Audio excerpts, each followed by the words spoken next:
John Cordy, and probably a lot of you have seen the Fenton Richmond Park video, you know, where the guy is chasing his dog who's chasing some deer, but I don't think many of you have seen what happens at the end of the video, so this is what happens.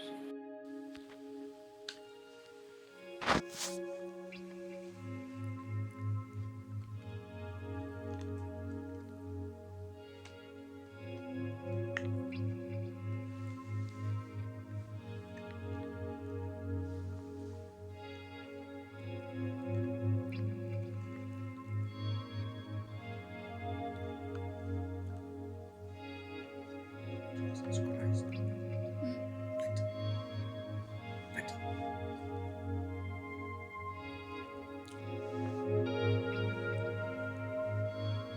In this video I wanted to talk about what's possible on the Line 6 Helix. If you've got a Helix or an HX Stomp or a Podgo, you've probably not seen something quite like this before, but here we've got all 32 potential blocks being used, and so in the first chain we got a load of gates, and then the second chain we got a load of delays. All I'm showing you is that it's possible to use all 32 blocks kind of simultaneously, if that was something you wanted to do. But obviously it's not possible to do this with every type of block, and the reason for that is that different blocks use different amounts of DSP, and there's a chap called Ben Vesco who's done a load of research and God's work on this stuff, and is super helpful for helping us understand our Helix a bit more. So continue watching the video if you want to see more about that.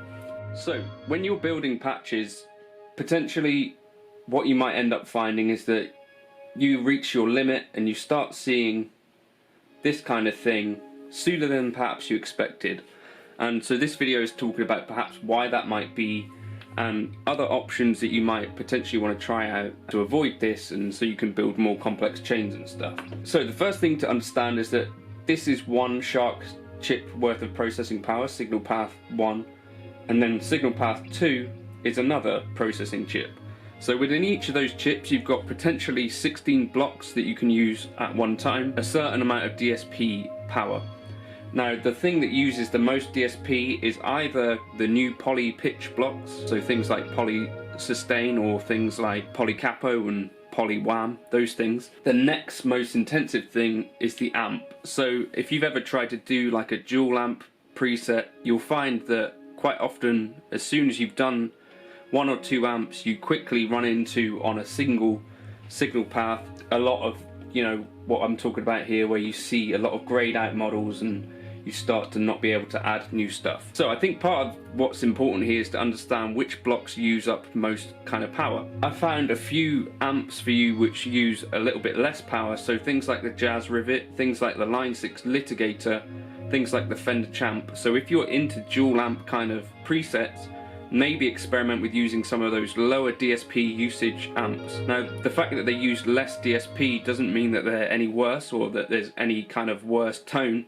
It just means that there's less components that they've had to model in order to get that sound. So you know, like a Fender Champ is a relatively simple circuit, so in terms of component modeling there's not so much going on there, which is why you end up with a simpler kind of amp. So if you're experimenting with kind of complex chains or wanting to do dual amping, or you want to use lots of delays and reverbs and stuff, try using a simpler amp model, something like the Champ, the Fawns, those are pretty low usage, and the Litigator and Badonk are also pretty low usage as well. And there's a whole table of this stuff on Ben Vesco's website about DSP allocation, which is worth checking out. Something that uses kind of a fixed amount of DSP no matter what you're using is the cab block.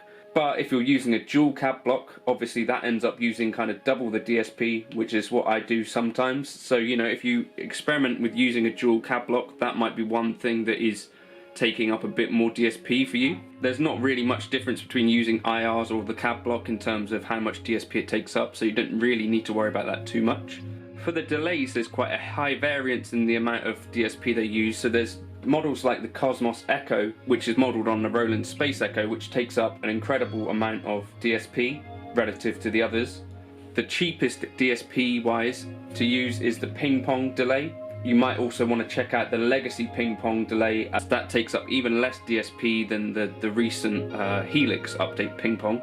Some of the reverbs can take up quite a surprising amount of DSP, especially if you're using them in stereo, as I'm imagining most of you would want to. The Glitz is one of those recent ones that doesn't take up loads, I think, relative to the other delays. I think the double tank is the most DSP intensive. Thing is, it's worth bearing in mind that mono versus stereo, a stereo block roughly most of the time seems to kind of double the DSP usage of a mono block. So if you're running your effects chain in stereo, you're going to get roughly, I think, about half the amount of blocks that you might get than if you're running it in mono. So it's worth bearing in mind, do you want your effects to be kind of mono? So this particular chain up here, I've used a load of mono effects because they're all going into the front of the amp, so it doesn't particularly matter whether they're stereo. In fact, it'd be a waste of DSP for them to be stereo. And I'm able to fit in 12 blocks there of kind of delays, reverb, a seeker, 4 drives. So that's the way that I might set this up if I were interested in getting more out of my kind of HELIX. I'd set up the first chain to be kind of relying on my effects and stuff, and that can be mono if it's going into a single amp at the bottom without any issue. And then the bottom chain I'm going to let deal with some of the more intensive things like stereo reverbs, stereo delays, and the amp and the cab. So anyway, that's all I wanted to talk about really today. If you want to kind of experiment with some kind of longer delay chains and things like doubling up reverbs and stuff, I'd suggest that using your first signal path to deal with your mono kind of effect stuff pre-amp, and then your second signal chain to have your amp and your stereo effects on. I think that works quite nicely. And then I'd also recommend reading up on Ben Vesco's DSP allocations. I think he's done some videos on it as well, but it's a super useful resource if you're wondering, you know, why you're coming up against these grey blocks more often than you were expecting perhaps. Are you using mono? Are you using stereo? Are you using those appropriately? Make some informed choices, like using a ping pong delay, for instance, is super low usage on the DSP, so you could use that, and perhaps that might free up some more DSP that you could use on like a dual reverb or something. Hopefully that's vaguely interesting. If you want this preset, I'll drop it into the folder. Obviously this is only going to work on a HELIX. Thank you for stopping by, and I'll catch you for another video soon. Oh yeah, you could like and subscribe if you want to. Cheers!